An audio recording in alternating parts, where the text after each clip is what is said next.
Here's our 3 days 2 nights Bohol expenses and itinerary. Disclaimer, this is just to give you an idea kung magkano ba yung mga gastos if nagbabalak kang mag-Bohol. So first is the airplane ticket, which is roughly around 3,000 to 4,000 pesos per person. Round trip na po yan. But on our case, galing kasi kami ng Leyte, so sumakay lang kami ng Roro from Port of Bato papuntang Ubay Port, which is Ubay, Bohol. Yung pamasahe namin is 500 pesos per person and it's roughly around 2 to 3 hours na biyahe. Pagkarating sa port, meron nga kaming ni-rent na private car para maghatid sa amin from Ubay to Panglao, and that's 2,500 pesos, 3 packs na kami doon. Isa't kalahating oras din yung biyahe from Ubay to Panglao, kaya pagkarating namin sa Panglao, nag-check-in na agad kami dito sa hotel namin, which is the Abraham Bohol. We booked it through their website, which is 7,300 pesos, good for 3 days and 2 nights, and 3 packs na kami doon. What I love here sa Abraham Bohol is very luxurious ng room, very spacious, air-conditioned, may TV, may balcony,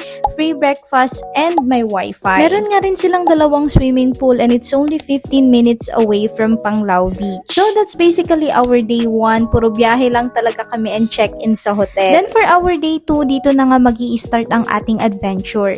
Nag-book kami ng private day tour for 2,500 pesos, good for 3 packs na yon. This gives us convenience, space, and freedom para hawak namin yung oras namin and hindi kami nagmamadali. Around 6:30 AM kami nagpasundo para maagang mapuntahan yung mga tourist destinations, and here are the places na napuntahan namin. First destination is the man-made forest. Ito yung inuna namin para wala pang gaanong dumadaan. Second destination is Chocolate Hills, and meron ngang entrance fee dito na 100 pesos per person. Third destination namin is Bohol Enchanted. Ang entrance fee is 150 pesos per person, and dito nyo nga ma-experience yung iba't ibang klase ng animals, plants, and perfect for pictorial. Fourth destination is the Tertiary Conservation Area. Ang entrance fee dito ay 170 pesos per person, and dito nga sa loob you'll get to see the world's smallest primates, which is Tertiary. Then dumiretso na nga kami sa Lubok River Cruise para mag-lunch. We paid 1,000 pesos per person. That's inclusion of 1 hour floating restaurant experience and buffet lunch. Our last stop is the Blood Compact. This is one of the historical heritage here in Bohol. So that's basically our day 2, and for our day 3 naman, nag-breakfast lang kami sa morning. Then nag-checkout na kami agad kasi meron pa kaming flight pa Manila. I hope this helps, and again, my name is Ivy. Follow me for more travel, food, and lifestyle videos.